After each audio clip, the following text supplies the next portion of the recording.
So good evening, everyone.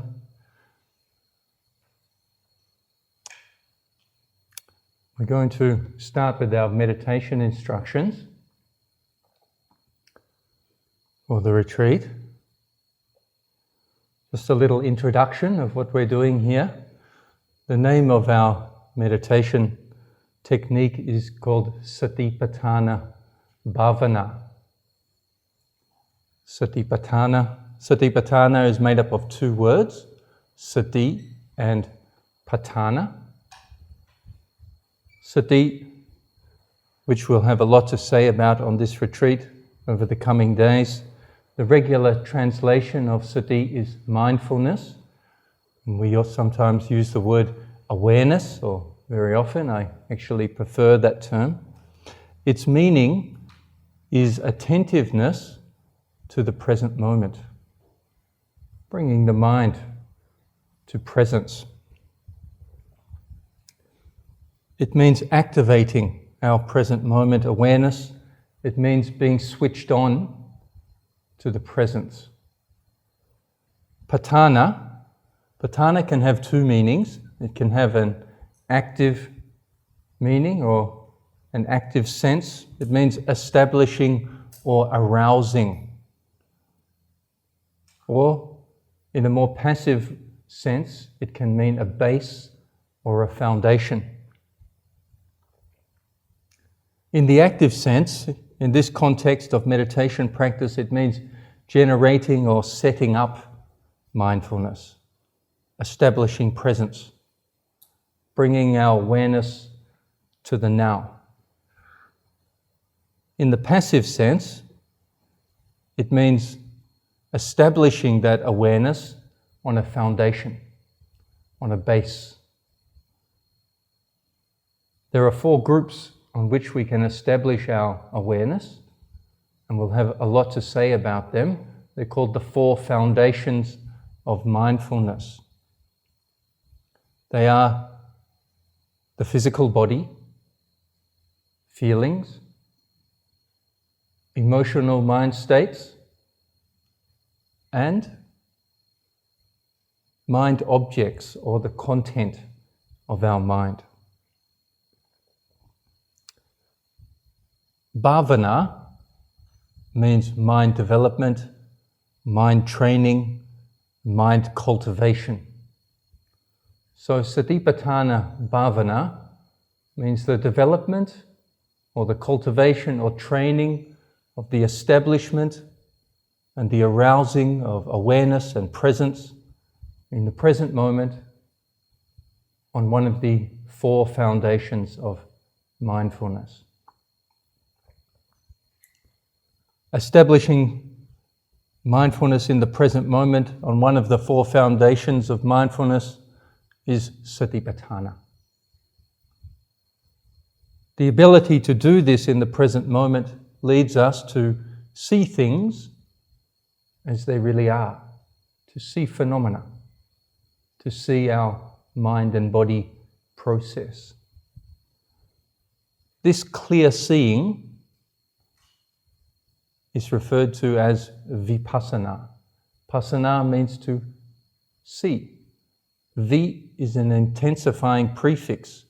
It means to see clearly, or to see fully, or to see completely. Therefore, Satipatthana is the cause and the condition, and Vipassana is the result or the effect. We practice Satipatthana and Vipassana arises. We generate our awareness in the present moment on the field of mind and body phenomena.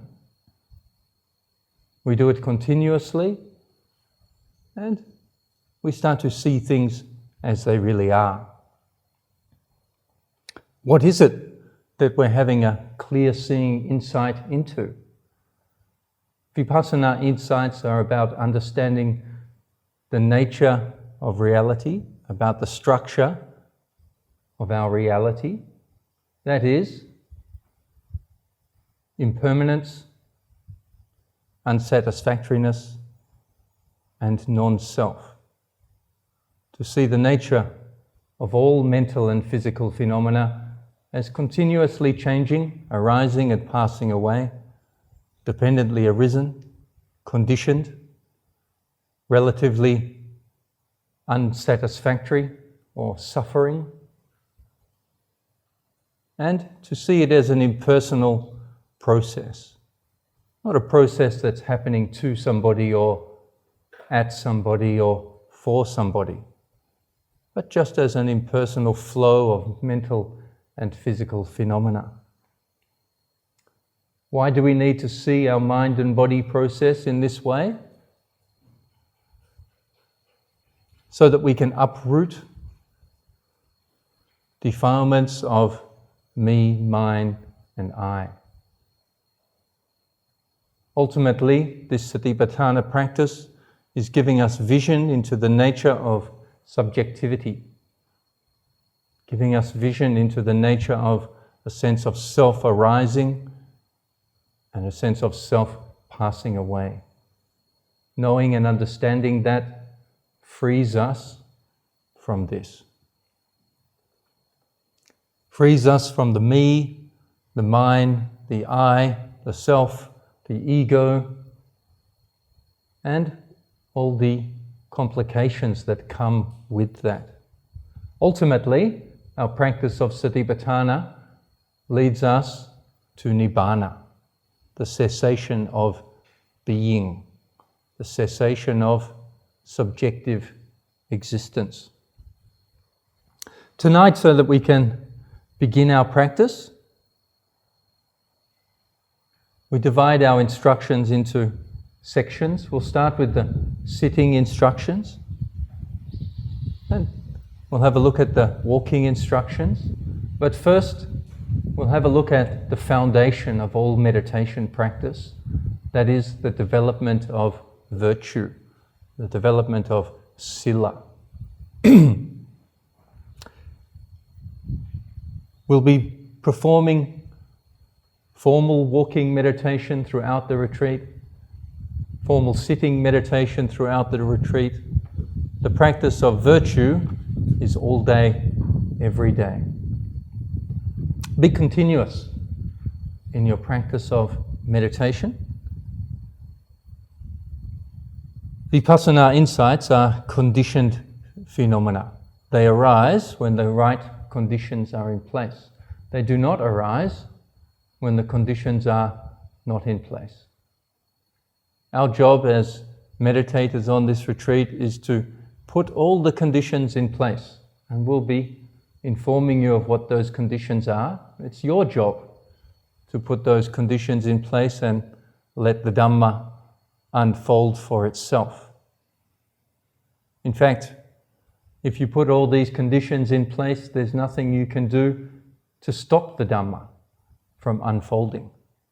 It's a natural, impersonal process. So let the Dhamma, the truth of nature, arise in your mind. Firstly, the practice of sila, virtue, or sometimes known as morality.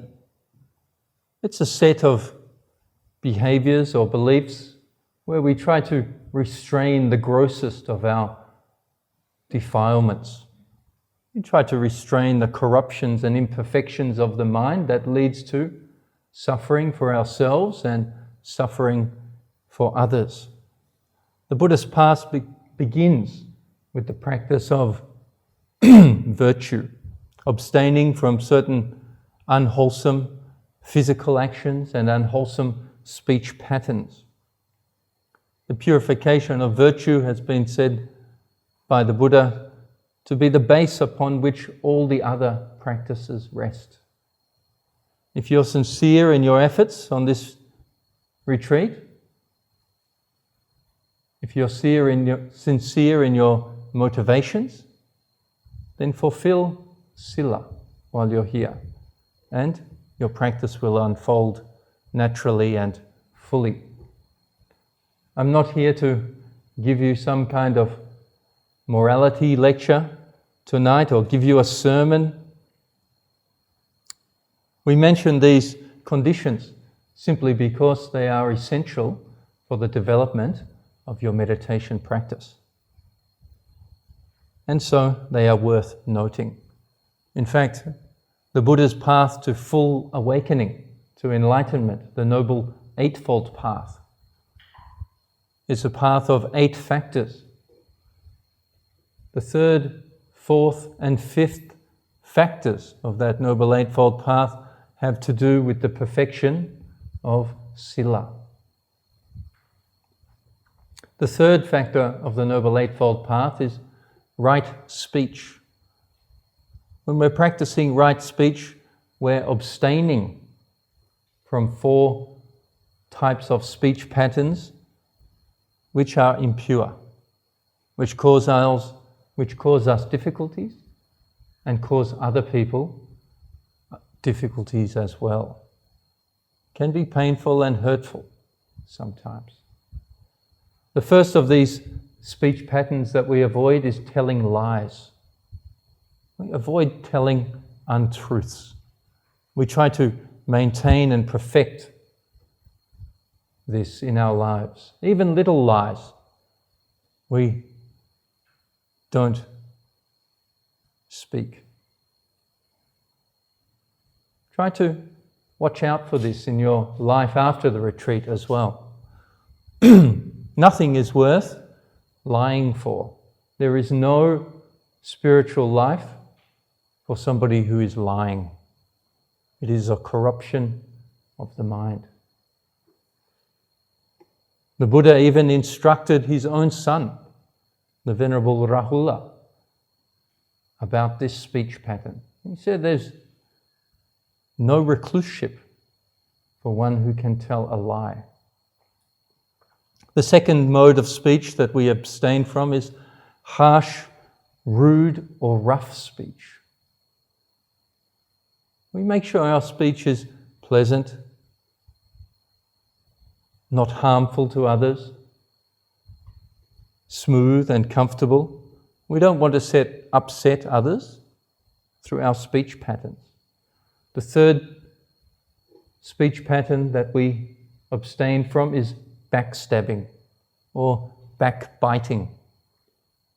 That means talking about somebody else to another person with the aim of maybe influencing their opinion about that person. We restrain ourselves from doing that, from speaking badly about somebody to other people. Be careful of that one. The fourth speech pattern is useless gossip, sampapalapa. It's talking about nonsense, unbeneficial things. Idle chatter, gossiping about this and that, things which don't lead to any benefit for anyone and waste everybody's time. On a retreat like this, we're practicing noble silence. That means we're restraining our speech with each other. And we're practicing it sincerely. We're practicing it carefully. We don't want to disturb others and their meditation practice by talking to them. Of course, talking is completely fine in our normal lives, and you're encouraged to do as much of it as you like outside of the retreat. But during the retreat, be sure to maintain your noble silence. It will calm your mind down for meditation. There's little calmness for one who is chattering, for one who is complaining or criticizing. So be careful of your speech patterns. The fourth factor of the Noble Eightfold Path is samakamanta. Did I mention the third one? Samavacha, right speech. The fourth one, samakamanta, right action. Right action is abstaining from 3 gross violations of physical intentions, of physical activities. The first one is killing living beings. We abstain from taking other people's lives or animals' lives, insects' lives. We don't kill anything or anyone. And we maintain this, not only on the retreat, but throughout our lives. For the benefit of ourselves and our meditation practice, and of course, for the benefit of those beings who may be killed. Secondly, we abstain from taking things that have not been given. That means we don't steal anything. Leave things alone. If it's not yours, no need to pick it up. No need to use it. No need to borrow it. We abstain from stealing other people's property. This causes difficulties in our life, causes difficulties for other people.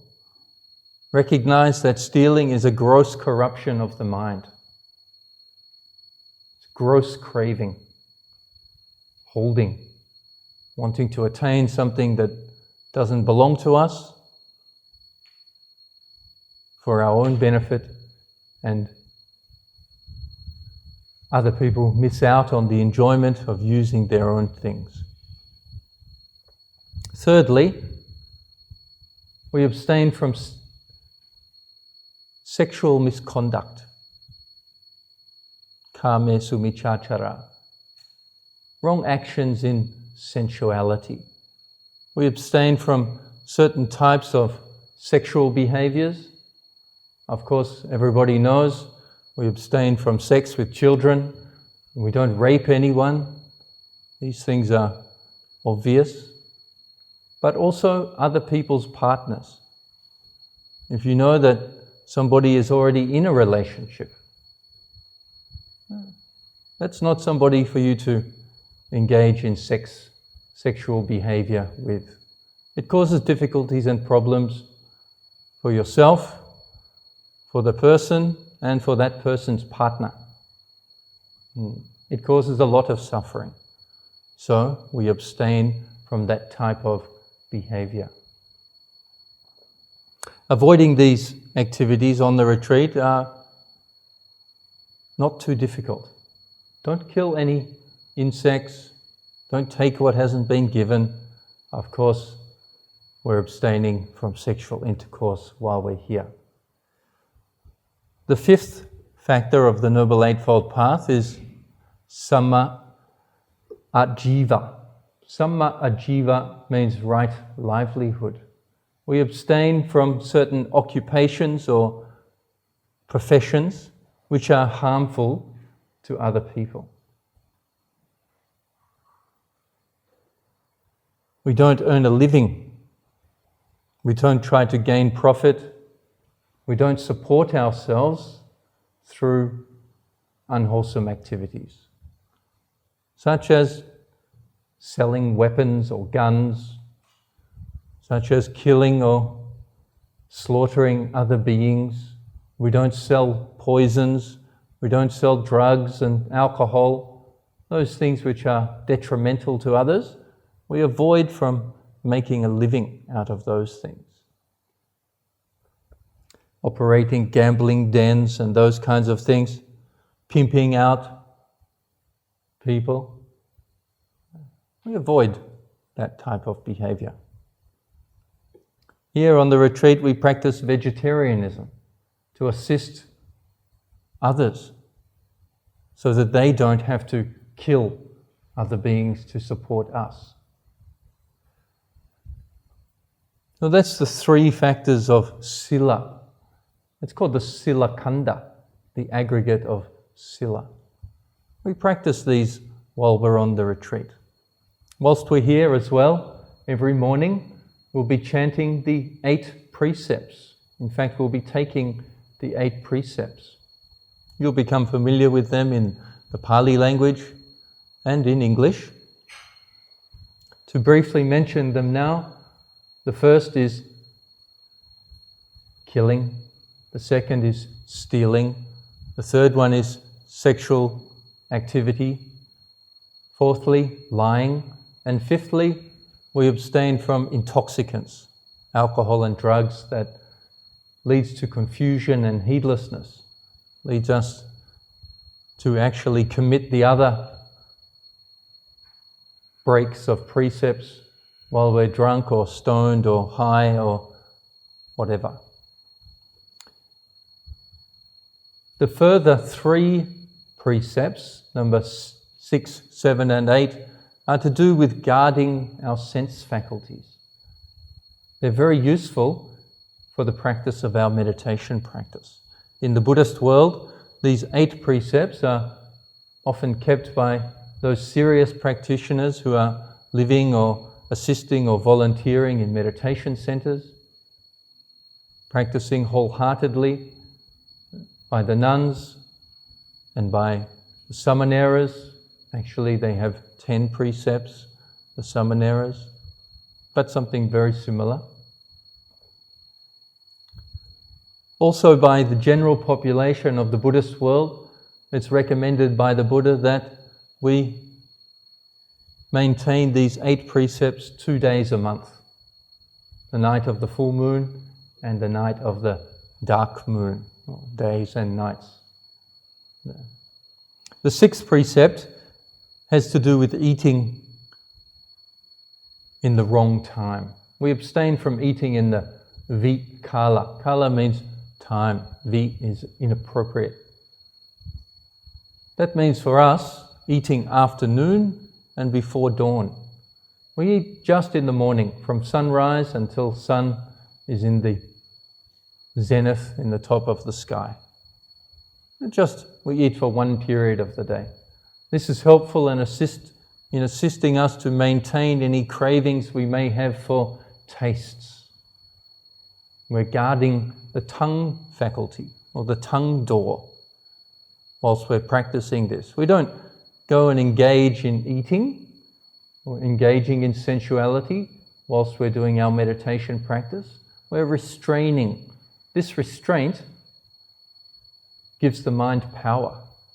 It gives the mind strength. It gives the mind discipline. And all those qualities are necessary for our meditation practice to proceed smoothly. The 7th precept has to do with dancing, singing, music, and watching shows. In this case, we're guarding the sense faculties of our ears and our eyes. We're restraining from listening to music. We're restraining from watching shows, whether it be YouTube videos or the theatre or dance routines or something like that. We're protecting and restraining the eye faculty and the ear faculty. We're also restraining the body faculty from too much activity, such as dancing. Of course, everybody likes to dance and likes to listen to music and likes to watch shows and DVDs every now and then, and that's fine. But whilst we're committed to an intensive meditation retreat, these activities should be restrained whilst our meditation is proceeding. This will be very helpful for you. The second half of the 7th precept has to do with adorning ourselves with perfumes and flowers, cosmetics. So we're guarding the nose faculty here. We're not delighting the nose with nice smells and those types of things, perfumes and things. So we're protecting, we're restraining those faculties. The 8th precept is to do with using high and luxurious seats and beds. That means using big, thick, comfortable mattresses or having nice couches or sofas to lie around on. We're restraining the body door. We're not allowing the body to become so comfortable that we just lie around and relax. We want to be active during our meditation retreat. It's not the time for relaxing We don't use hammocks, for example. We're sitting, we're trying to maintain the 4 postures, and we're trying to observe these 4 postures. So these 8 precepts will be taken every morning. Try to observe them, try to practice them, restrain them, use them wisely. People have been using these precepts to help develop their meditation, to act as a base for their one-pointed mind so that they can see things as they really are. An additional rule we'd like to add in: if you have ever had any unwholesome thoughts about an enlightened being, any criticism or even any doubt, maybe you've said something unfavorable about an enlightened being, I'd like you to ask for forgiveness. I'd like you to forgive yourself for that foolish activity. If that being is available, apologize yourself. If that being is not available, then just in your mind, purify this aspect of your experience and your being. Confess this offense and purify your mind, and this will lead to a smooth meditation practice. So that's the practice of sila that we'll be doing on the retreat.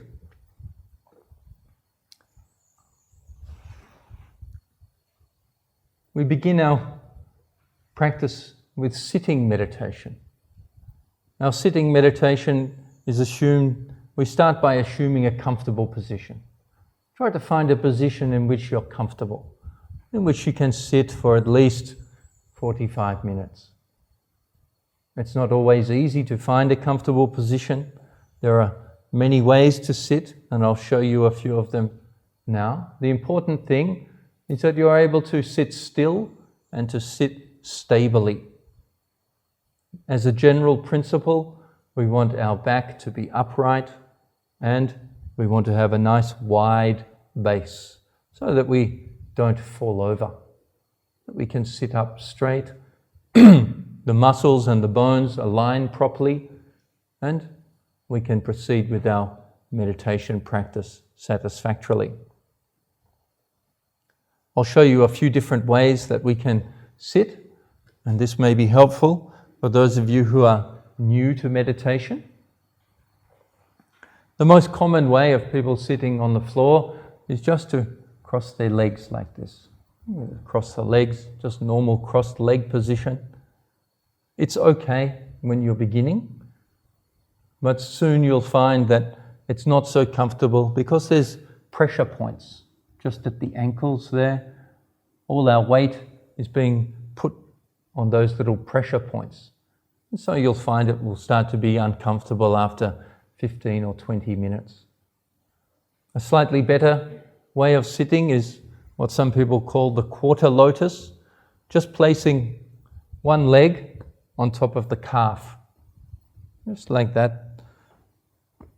Have a look down in between. It should look kind of symmetrical with your heels, creating a kind of pattern.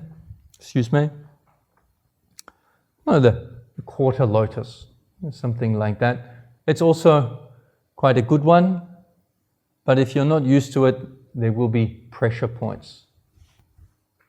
Another cross-legged position is known as the half lotus. It's the position that I prefer, and we do it like this. We place the whole calf muscle, the whole of the leg, all the way down to the foot. We place that on the ground or on the floor, on your cushion, on your mat, and let it run all the way down. And then we take the heel of our foot and we just tuck it into our groin there. And the bottom of our foot runs along the inside of our thigh. It creates a nice little snug position in there, kind of supportive. And then we take the other foot and we place it this time not on the calf, but up on the thigh. And so it comes up and the knee comes down a little bit. It takes a little bit of getting used to. Some of you who have been meditating for a while will find this already comfortable. If you have some yoga practices, you may be able to do this posture. For most people at the beginning, your knees kind of end up in the sky a little bit. Don't worry about that. We don't have to look like a beautiful Buddha image when we start our meditation. Gradually, the ligaments and the tendons and the muscles, the hips will start to open, the thighs will start to relax, and our knees will start to drop down. It takes a few weeks or a few months, depending on how much flexibility you've got. But this is a very stable and very comfortable position. For those of you who are a little more flexible or have trained a little bit more, you can sit in the full lotus, and that's putting both feet up on the thighs. It's very stable. It allows us to sit up straight without much effort at all. There's little doubt of falling over. There's little chance of becoming unstable at all. It does suffer from the fact that it can be sometimes quite painful after a while. The two bones here start to push and press against each other, and it starts to become uncomfortable. Sometimes the ankle is twisted a little bit too much.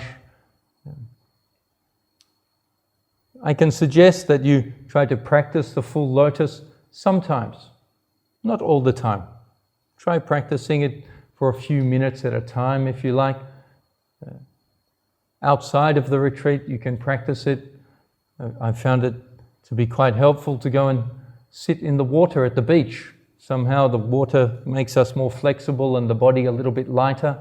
You can sit in the shallow water and just fold your legs and sit for 10 minutes or so, and just see how the water kind of helps flex the body out a little bit.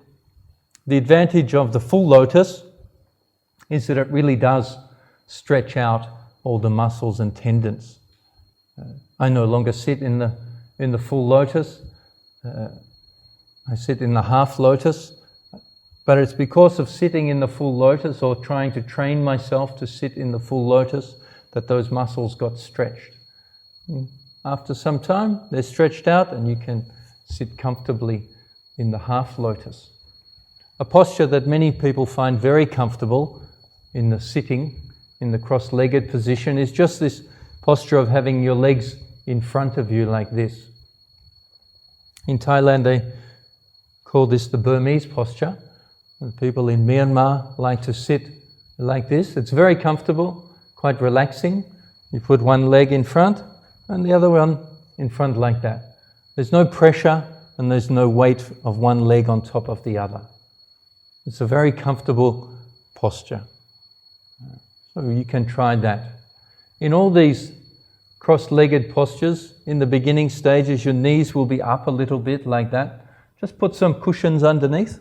Put some little pillows there so that you can relax. We don't want to have any tension going on. You can sit like that. You can also put a little cushion underneath your butt, and that will lift you up a little bit, and that will make the knees go down a little bit. So you can try that as well. Some people like to build a nice little nest for themselves, get themselves all comfortable, and that's a good idea. As comfortable as possible. As far as the back is concerned, we should keep the back straight. It should be upright. It should not be stiff. It should not be tense. We don't want to be shoulders all the way back, chest out, straining. We're not performing some yoga asana where we're stretching the spine up and trying to elevate the crown of the head as high as we can. We just want to be in a comfortable position. Sitting on the floor, we want to be sitting on the seat bones. There's two little bones in your buttock there that you can, when you're sitting on your mat or on your cushion, find those two little seat bones, one in each buttock. That's what we want to be sitting on. Rock backwards and forwards until you find them and put your weight there. The important point is to have your spine or your whole body straight up and down. What can often happen sometimes is we start to lean forward like this. When we lean forward, gravity takes the weight of the head, the shoulders and the chest and presses down. If we're leaning over our legs, then the weight of our top half of our body is pressing down on our legs. For me, it could be 40 or 50 kilos, and that's quite a lot. Imagine putting a cement bag on your legs and then trying to meditate. Don't lean forward over to show you sideways. We want to be sitting straight up and down on those seat bones with nothing on top of the legs. If we start to lean over, all the weight is pressing. Your legs will start to become numb and tingling after 20 minutes or so. Lean back.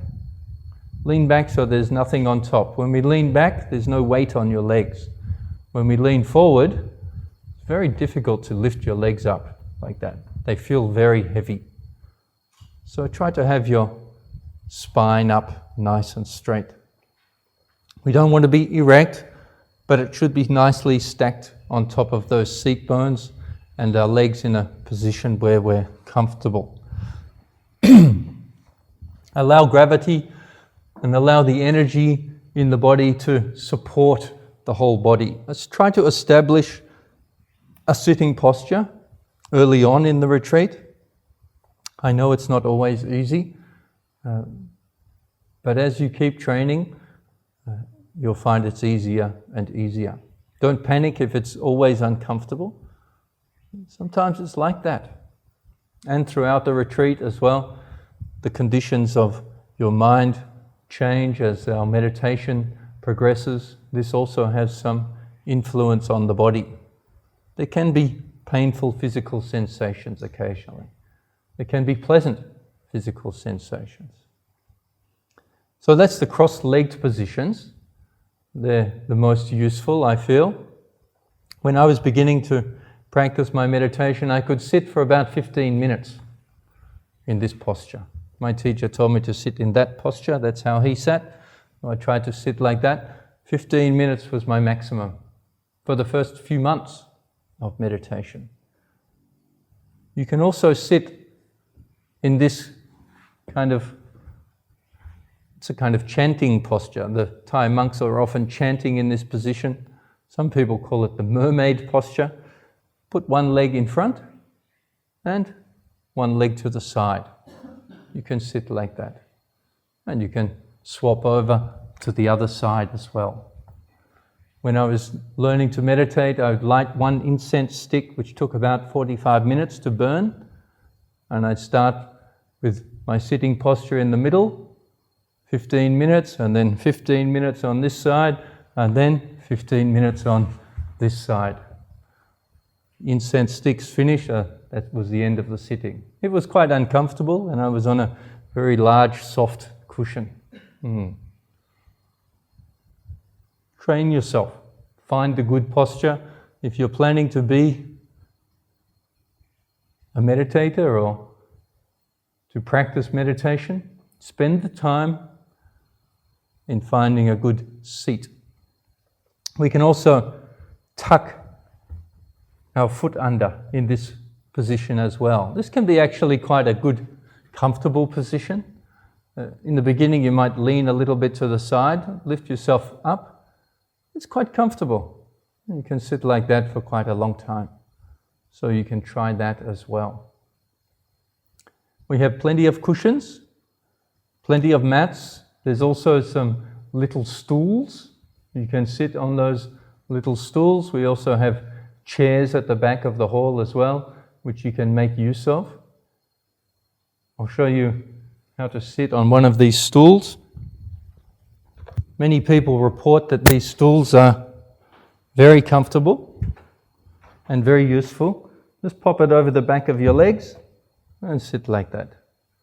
Very nice, your spine is up nice and straight and there's no weight coming down on your legs. And you can sit straight up and down like that. And it's very comfortable. So you can try that as well. You can also do some variations of that. Sitting like this perhaps. I think that's like a Shiva posture or something, some people call that. You can try that.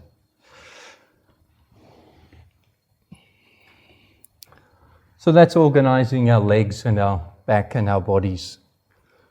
Take your time, don't be upset when your body becomes uncomfortable. It's like that. What do we do with our hands? We can place our hands on top of each other. Right hand on the left hand is the traditional posture. Just place it in front. We can have the whole hand on top of each other with the thumbs touching like that. If it's a little bit warm and it becomes a little bit sweaty, you can slide your hands out so just the fingers are touching. Create some space so the wind can pass and sit like that. You can make it as you like. Some people like to have their hands extended onto their knees, and that's fine as well. Down or up. Some people create little mudras, as you like, you can do. Be careful if you're putting your hands on your knees, that you don't start creeping forward. During the meditation, if you start to hang your hand, you'll lean forward and your legs will start to become a little bit numb. To avoid this, you can place your hands halfway down your thigh.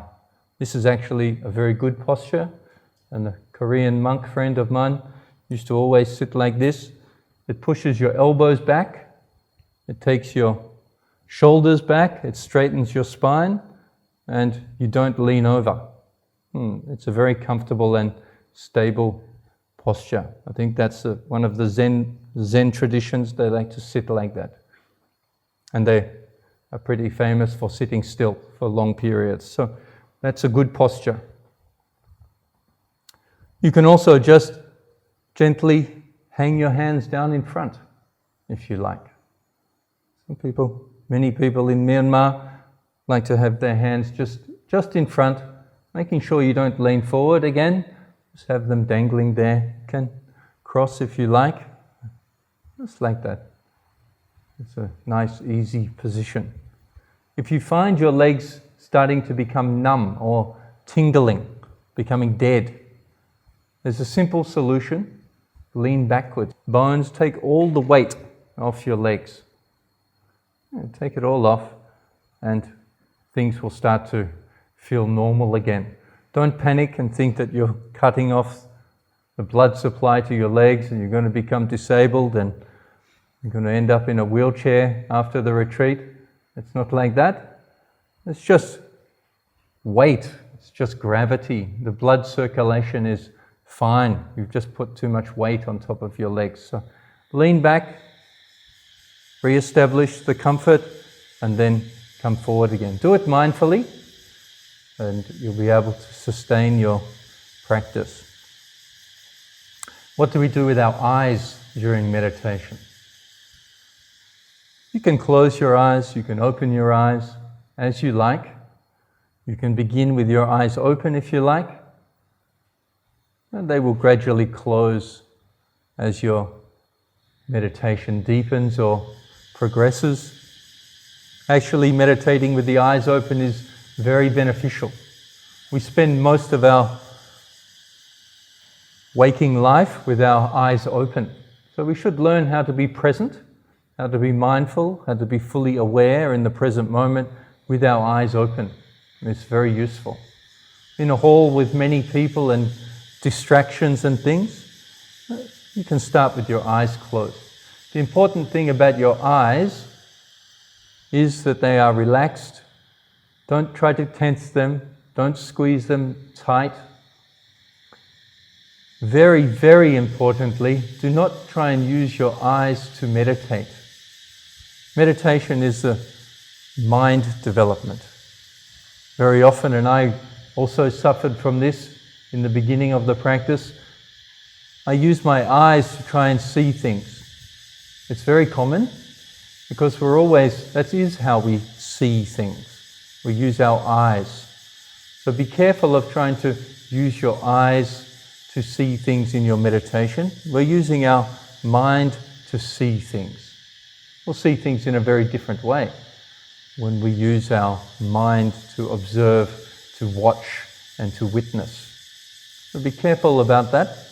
Otherwise, when you come into the hall here, after your walking meditation or after a period of daily activities, come into the hall, stand behind your mat or in front of your mat or on your mat. Observe the standing posture. Regain your composure. Regain your presence. Internalize your awareness and gently lower yourself down, closing your eyes as you lower down, keeping your mind inside the body. Arrange your legs, arrange your hands as you see fit, and then start your meditation practice.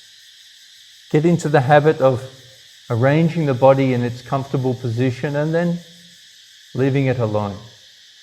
Don't keep trying to readjust the body all the time. There will be times when you need to change posture, and that's fine. We will talk about how to change our posture using wise attention and mindfulness in the present moment. But for now, understand that a still body makes for a still mind. The stiller your body, the more conducive and the better condition for stilling the mind in our practice. So that's the preliminaries. Legs, hands, eyes, body, arranging ourselves for our practice of meditation. Now we come to the real thing. We start with our step one.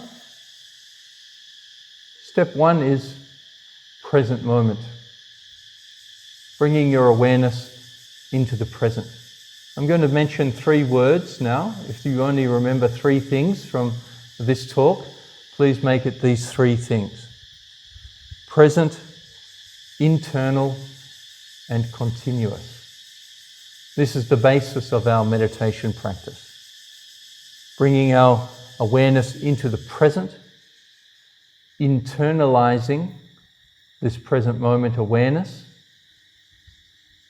and making this practice as continuous as possible. This is the base of all meditation practice. Establishing our awareness in the present and on the body. Kaya gatasati, mindfulness of the body. Setting up our awareness in front. Establishing our awareness in front. This is a basic practice that we do throughout the retreat.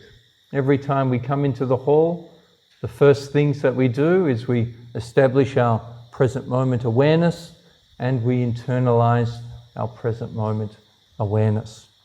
So first, the beginning of our bhavana, the beginning of our mind development, make the body comfortable and stable, and then direct your attention to the present moment. Direct your attention to the now. Be right here and now. Don't allow the mind to go wandering into the past or speculating about the future. Gathering our awareness and our attention into the present moment is our only concern in the beginning of our meditation practice. You'll find it quite challenging if you've allowed the mind to just be off the leash your whole life. The mind loves to be in the past and it loves to be in the future. In fact, you may not have spent any time in the present moment at all. We're constantly running into the past and the future. But I want you to, at the beginning of every sitting, and especially in the beginning of the retreat, And even throughout the sitting, you'll need to constantly re-establish your awareness in the present moment. If you find that you've exited the present moment and you're wandering in the future somewhere, bring your awareness back to the present. If you get stuck remembering or having some memories of this or that person or that experience or activity, bring it back to the present. You'll need to learn how to do this effectively and efficiently. Don't get caught in the past and the future. Nothing from the past concerns us. Don't revive it. A meditation retreat is not the time for you to think about your past. Think about what happened to you, what you could have done, what you should have done, what you didn't do. It's not the time for that. The past doesn't even exist. The past is only a thought that is happening in the present moment. It's just a memory in the present that arises and passes away. It has no objective reality apart from being a present moment thought. So don't allow yourself to go wandering into the nonsense of the past. The future is the same. The future doesn't exist. It has no objective reality. It's a concept. The future only exists as a thought in the present moment. It's our mind wandering in search of something. The past and future are concepts.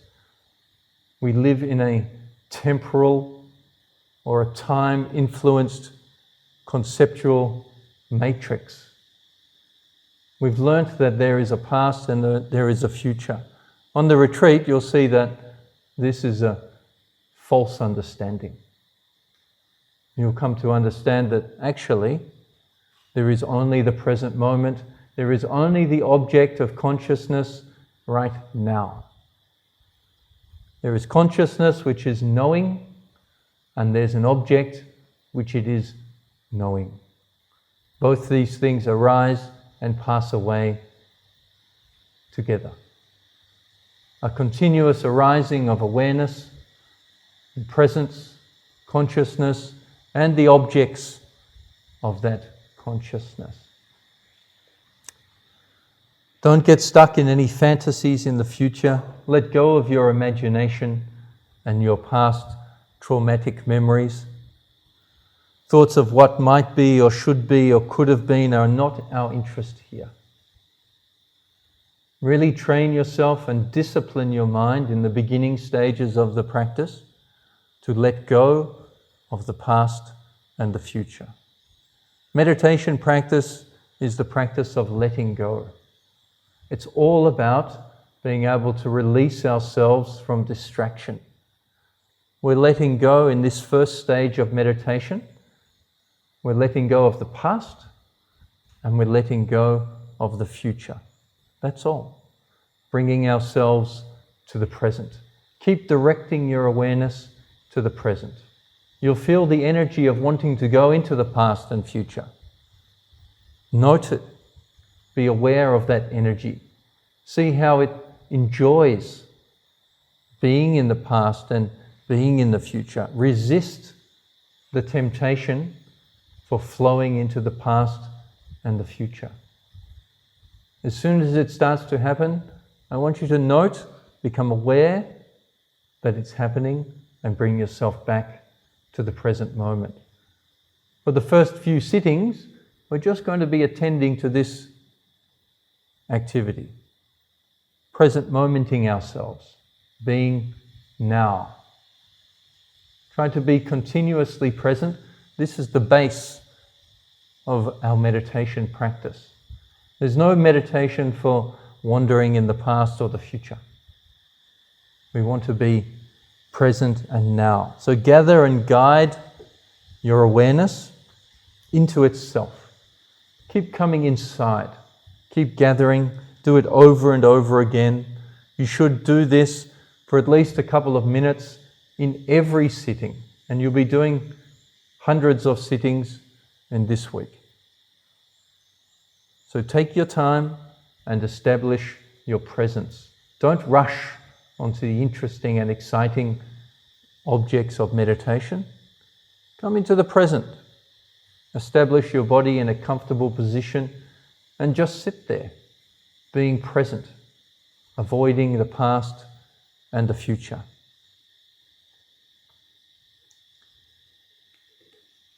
Once we've been able to establish in this way, I want you to bring your attention to the second object of our meditation, which is internalizing. We're bringing our awareness to an awareness of the sensation of the whole body. We're bringing our present moment awareness inside. I want you to climb inside the body with your mind. Pay attention to the physical sensation of the whole body. There is a field of sensation that is there. The body is sitting in the posture that we've established. I want you to become aware of the whole thing as it's sitting there. This is the here, in the here and now. Here and now. Be here and now. Be here in this body and be here now in the present. This is the basis of our meditation practice. Be here and now. Internalize your awareness. Don't allow your awareness to leak out through the sense doors. We spend our entire lives engaging with the objects of the sense doors. Things that we can see and hear and smell and taste and touch. We live completely distracted in a world of objects. The second stage of our meditation is to begin to let go of those objects and internalize our awareness so that we can keep it inside the body. And I want you to make effort in establishing this internalized awareness. We're not visualizing an image. Awareness of the sensation of the whole body is not a picture. Avoid a visualization. I want you to become aware of the sensation. How do you know you have a body when your eyes are closed? What is it that brings you to an awareness that there is actually a body sitting on this mat? What is it? That's your object of meditation. In the beginning, an awareness of the whole body can be difficult. You can start with a particular location, such as the head. Become aware of the whole head. And then become aware of your shoulders. Become aware of your chest and the upper half of your body, if you like. You can break it in two and then become aware of the lower part of your body. Your butt and your legs and your feet. Become aware of the upper body. Become aware of the lower body. And slowly get used to being inside until it all joins together. In the beginning stages, you can sweep the mind through the body to become aware of it. Establish your awareness on the whole body. This is the second part of our meditation practice. It's like a snapshot of what's there right now. Try to grasp with the mind of what the physical sensation is. Sensation will change throughout the day. It may be different. It may be an awareness of a field of vibration. It might be an awareness of a field of solidity. It may be an awareness of a field of warmth. All of those are fine. As long as you're grasping or your mind is attending to the field of the whole body and not visualizing the body. Visualization is a concept. It's a mind idea. We want to grasp actuality. We want to experience real data in real time. We're not meditating with any concepts or any ideas on this retreat. Here we're getting at the raw, natural reality of the mind and body process before it gets painted with concepts of body or body parts or pieces, or indeed with the ultimate concept, my body, this me, this mine. Try to become aware of the field of sensation before these concepts get added into the mix. We want to get the natural stuff. So try to become aware of this sensation. This is the first 2 steps of our practice. Present moment awareness and internalizing this present moment awareness. Establish this presence and this internalized state of awareness continuously throughout your meditation practice, especially in the beginning of each sitting. And if you find yourself distracted somewhere, somehow, keep referring back to it. Come back again. When you found yourself wandering here and there, then come back. Present, internal. Present, internal.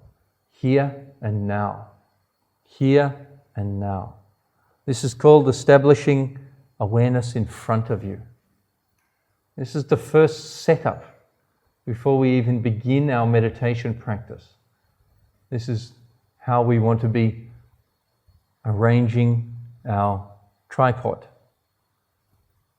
preparing a stable platform for the camera of observation to be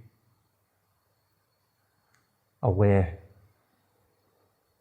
Before we start to turn our awareness to sensations created by the breathing, we want to talk a little bit about what our actual first real meditation objects are. We're going to be attending to the physical sensations which are arising in the body. This is the first stage of our Satipatthana practice. It's called Kaya Nupassana, or contemplation of the body. We're attending to a specific aspect of the body, and that is the physical sensations that are created by the rise and the fall of the abdomen. The abdomen, or the lower stomach area, just below the navel, will be rising on the in-breath and falling on the out-breath. It's rising and it's falling. Of course, we know that air is coming in through the nostrils into the lungs. There's some kind of exchange going on with oxygen and carbon dioxide, and then it's going out again. We know that we don't breathe into our stomach. But here we're not attending to the scientific or physiological aspect of our body. We're attending to the sensations created by the movement of the breath in the body. As the lungs expand, the diaphragm gets pushed down. When the diaphragm gets pushed down, the abdomen gets pushed out. As we breathe in, there's a rising sensation. As we exhale, there's a falling sensation. There's a rising and a falling. This is going to be the main object of our meditation practice. This is going to be the base, the primary object to which we always return in our practice. The rise and the fall of the abdomen displays physical sensations very effectively and very efficiently. It's continuously occurring. Physical sensations can be used as a firm and solid foundation of mindfulness. The Buddha gives us the 4 elements as a practice. Chatu Dhatu Vavatana, contemplation of the 4 material elements. And that's what we'll be doing as the primary object of our meditation beginning stages. As our meditation develops, there'll be many more objects that we'll be attending to, but we won't be letting go of our main object. Our main object will keep us continuous.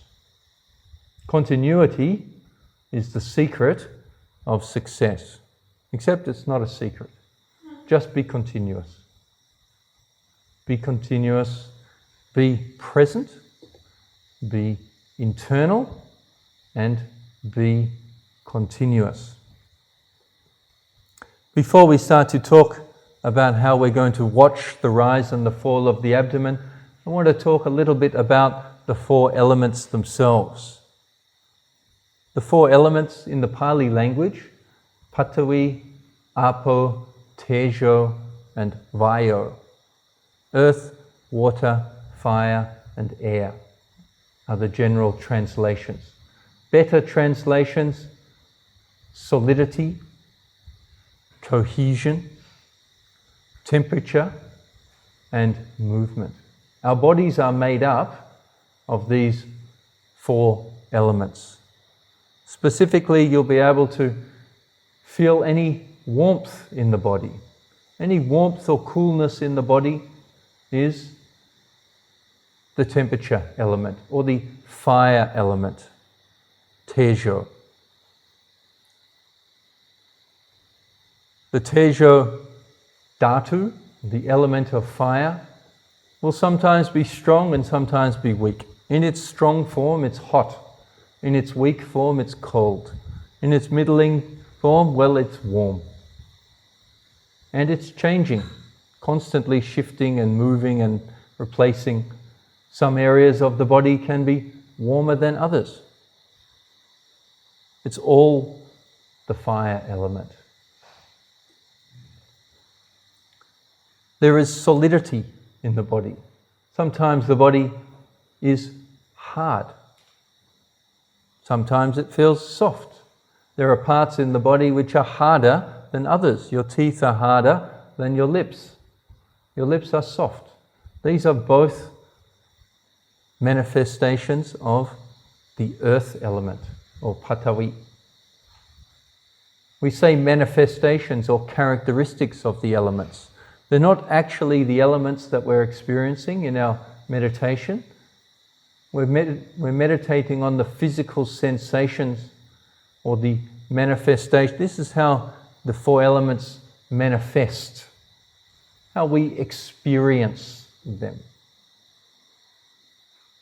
Later, as our practice develops, we will come to experience directly for ourselves the actual four elements, but in this stage, we're practicing just on the sensations. There is hardness, roughness, and heaviness at one end of the earth element extreme. There is softness, smoothness, and lightness at the other end of the earth element extreme. We can find this in our body all the time. Our body is composed of the four elements.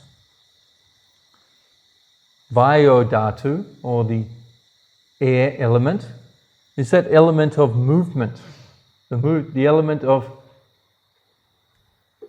energy that flows through the body. In the Indian traditions, it's referred to as a prana. In the Chinese traditions, referred to as qi. These movements, the flow of energy throughout the body is all the air element. The winds that are flowing up through the body, air element. The winds that are flowing down through the body are the air element. The winds that are in the stomach, the winds that are in the bowels, air element. The in-breathing and the out-breathing, air element. The winds that are flowing and coursing through the limbs, the winds that are activating extension of the arm and bending of the arm. All those movements are the air element. We'll be paying attention to the air element extensively in the rising and the falling of the abdomen. In fact, at the rise and fall of the abdomen, all four elements are clearly available to us. There is aspects of vibration and pushing and pressure. That's the air element. There's aspects of softness and hardness and heaviness. Aspects of the earth element. There's warmth and coolness. Aspects of the temperature or fire element. The fourth element, Apo Dhatu, or the water element, manifests as either cohesion or as flowing. In its strong aspect, cohesion is what binds together, that holds together the other four elements. In its weaker mode, it's the flowing. It's the blood flowing through the system and the other fluids. It's the fluid aspect of our experience. The body is composed of these four elements and the material derived from the four elements. To give you a little simile, if we want to make some bread, we'll put flour and we'll put yeast and we'll put some salt into a bowl. These are three different types of powders. They kind of stay as powders. You can mix those powders together, but they'll all be in the bottom of the bowl, of the mixing bowl. As soon as you add some water to it, however, what happens? It starts to combine together. It starts to cohese together. The water in the bowl will start to, if you knead it with your hands and fingers, will bring these three powders and the water together and make a ball of dough. That's what our body is like. Our body is a combination of these four elements. And these four elements, visible to us in our Vipassana insight, are the object of our meditation. First, we begin by observing the physical sensations. The physical sensations in the body are the characteristics of the four elements, not the four elements themselves. They are the manifestation of the four elements. So we begin by watching the physical sensations that are created in the body, and that will take us through our meditation mind into a direct intuitive experience of the four elements themselves. We'll come to clearly understand the nature of this body. It is composed of earth, water, fire, and air. The pressure, the rubbing, the vibrations, the oscillations, the pushing, the expanding, the contraction, the bouncing and throbbing and tensions and twistings and turnings, these are all the air element. It's all displaying itself. Different energies that flow through the body. Those of you who have done some energy work, or those of you who have practiced some Tai Chi or some yoga, will be quite familiar with the flow of energy through the body. It's flowing up and out the top and round again, and in a torus type system. There's energy flowing through the body, holding together the solidity and temperature. Cohesion is pulling it and keeping it all together. We call it our body, my body.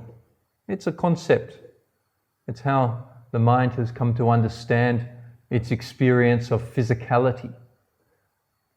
And we'll be talking a lot more about this as our meditation practice continues.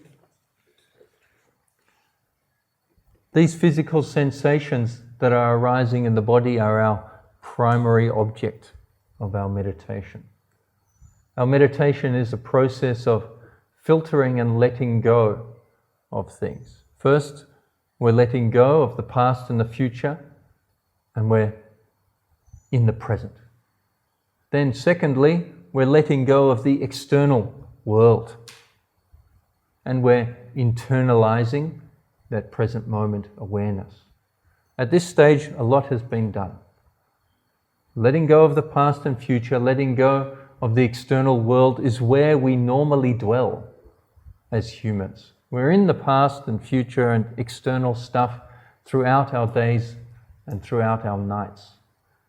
Our meditation begins when we let go of that stuff and we start to focus internally on the physical sensations that are arising in the body.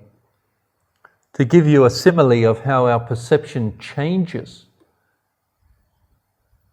have a look at the car down there in the car park, what we would normally call a Toyota pickup.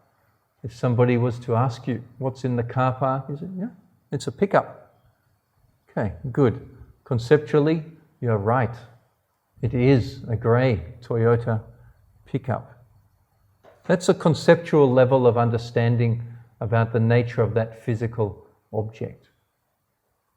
If you were to ask somebody who was a spare parts dealer, a car dealer, if they were in the business of buying old cars and then selling the parts, and you asked him what's down there in the car park, his perception would be one of car parts. He's already scanned that unit, that vehicle.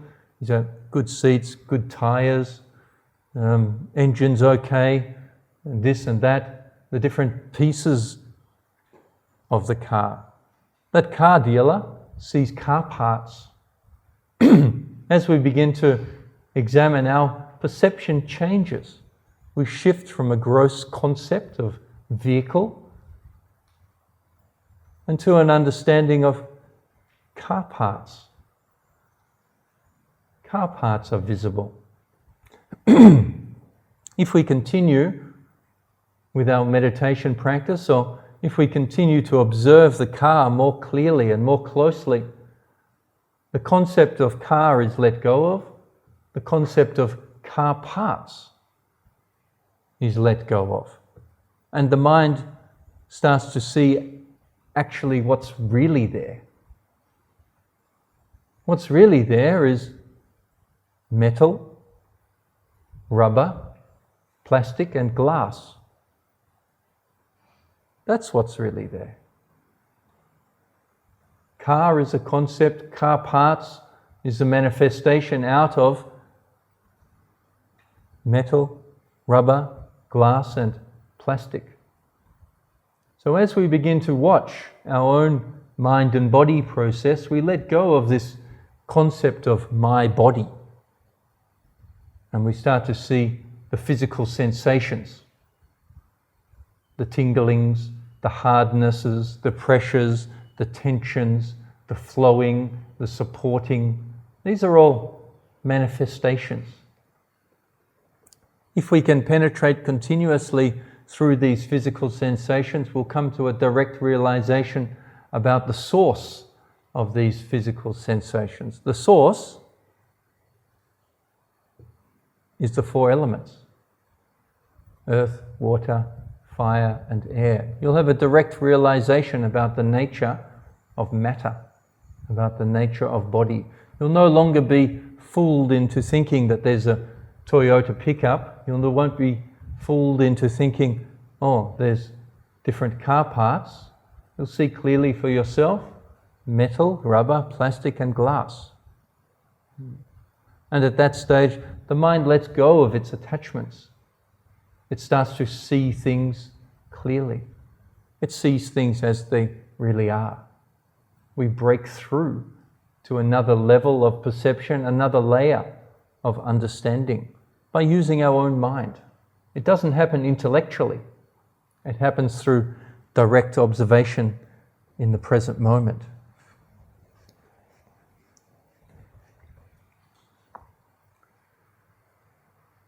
How do we practice watching these physical sensations? Establish your awareness in the present moment. Internalize. Direct your attention. Directing your attention means think your way. Think your awareness to your abdomen.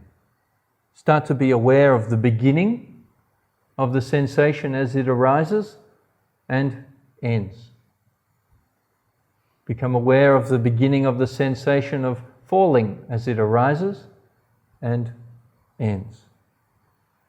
We're using this concept of rising and falling as a continuous tool to maintain our awareness in the present moment.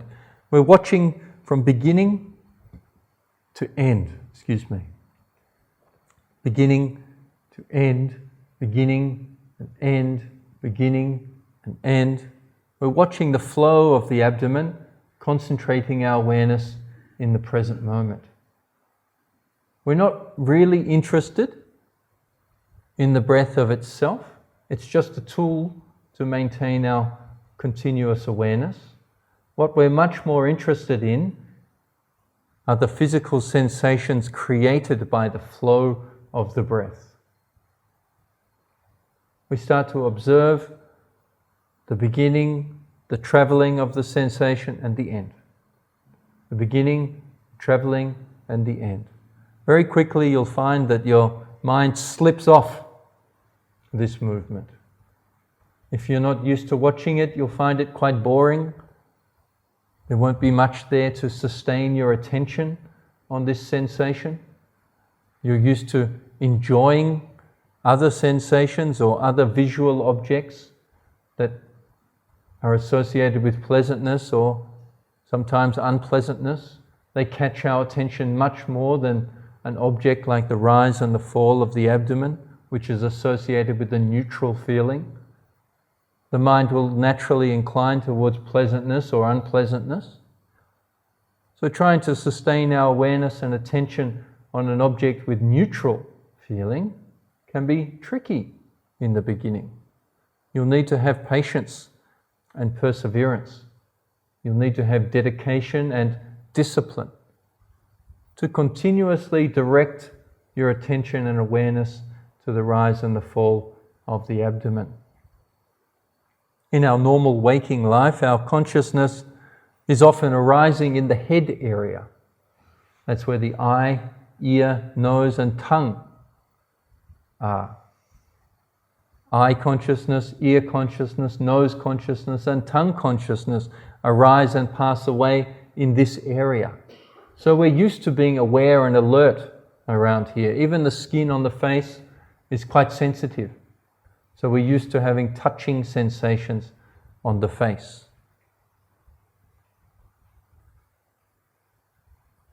So consciousness is often arising. You'll find in your meditation practice you're trying to watch the rise and fall, and then you'll become aware that you're back at your face again. Direct it back down. Don't be disappointed. Don't be upset. Meditation is a practice. We're practicing, and it takes time. You won't learn to play the piano in 15 minutes. It takes practice, months or even years of practice to be able to sustain your piano practice. Luckily, meditation doesn't take so long. You'll start to get the hang of it after a few days. And then after a few weeks, you'll be able to follow it quite continuously. Use the flow of the breath from its beginning until its end as a tool to maintain your awareness in the present moment. It's only a tool. What we really want to get at, what we really want to observe and know are the physical sensations that are arising there. I want you to note them. If you feel any physical sensations in the rise and fall of the abdomen. If while you're watching the rising and falling, you can use those words as well, those labels, those mental labels to assist you in the noting of the rising. As the abdomen is lifting up, you can make a gentle mental note, rising. If it goes for a little bit longer, you can say rising, rising, falling, falling, rising, rising, falling, falling. Just in the beginning stages to help you maintain your awareness there. Be aware from the beginning through to the end. One breath is done. And then next one, please. Beginning to end. Next. Beginning end. Next, beginning, end. If while you're doing this rising and falling, you start to become aware of any physical sensations that are arising, say if there's some pressure or there's some tension or you feel some vibration, I want you to make a note accordingly. Vibration, pressure, pushing. Quite often there's pushing and then relaxing. Pushing, relaxing. Pushing, relaxing. I want you to tune in to this aspect of your experience. We're using the breath only as a concept in the present moment to make our awareness continuous. It's the physical sensations that we want to be paying attention to. Be aware that the breath can change. Sometimes the breath is shorter or more punchy. Shorter means it takes a short period of time to breathe in and out. Sometimes the breath can be long.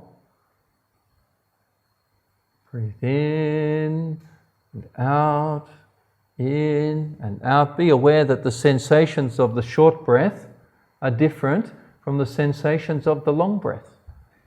Try to note what those different sensations are. Try to be continuously aware. Try to notice that the breath is conditioning the body. Be aware that the short breaths are producing a certain set of physical sensations and the long breaths are producing another set of physical sensations. Try to note the connection between these two. Don't pay a lot of attention doing that, just as a secondary thing. Oh, now it's long breathing or now it's short breathing. Yeah. It's the sensations that we want to pay attention to in this. So we chase and follow the breath as it flows in and out, continuously directing and sustaining our attention at the rise and fall of the abdomen. We're doing this continuously over and over and over again. If the mind wanders or comes back up, or it goes into the past, or it goes into the future, bring it back to the present, internalize, direct, sustain your awareness. That means think your way down to the abdomen and start to be aware again. It may take a few days for you to be able to direct and sustain your awareness there continuously. But once you get the habit of it, you'll be able to keep your awareness there with your eyes open or your eyes closed. Whether you're sitting, whether you're standing, or whether you're lying down. You'll be able to bring your awareness to the abdomen and just follow the rising and the falling. If you become distinctly aware of any physical sensations, note them. And then come back to the rising and falling. Rising, falling, rising, falling, rising, pressure, rising, pushing, falling, rising, relaxing, rising. Whatever the physical sensation is, make a note of it. Don't distract yourself by thinking about it. Don't go into an analysis of, oh, is this sensation the air element or is it the earth element? That's not important for you to categorize. You'll see that clearly for yourself later on. You won't get to insight by thinking your way there. You'll get to insight by direct, intuitive observation of the mind and body process. Only through direct observation will you be able to see things as they really are, to see things clearly. So please explore the phenomena of the rise and the fall. Notice whatever is the most obvious sensation that's arising.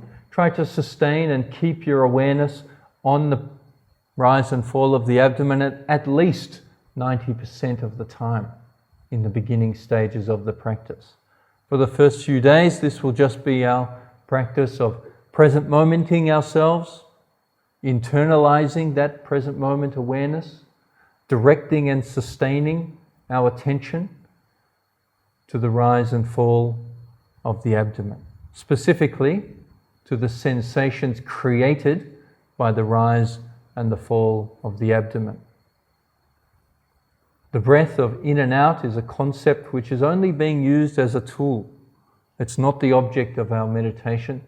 Don't allow your awareness to pick up an idea of in and out breath. We're not following an idea of this is how it is or that's how it is.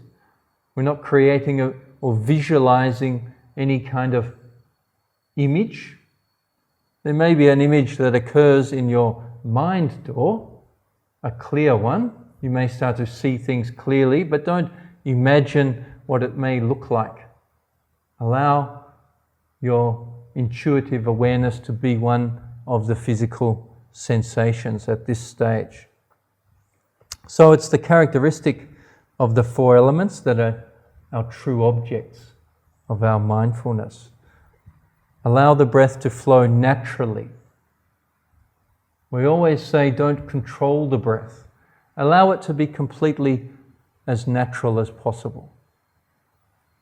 We want to witness nature. We're not trying to create a special breathing pattern in which we can then observe.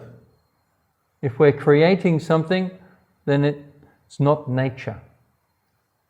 The breath does have an intentional structure. It is influenced by our intentions. In fact, it's influenced when we start watching it. As soon as we start to observe it, it changes a little bit. Don't be too worried about this.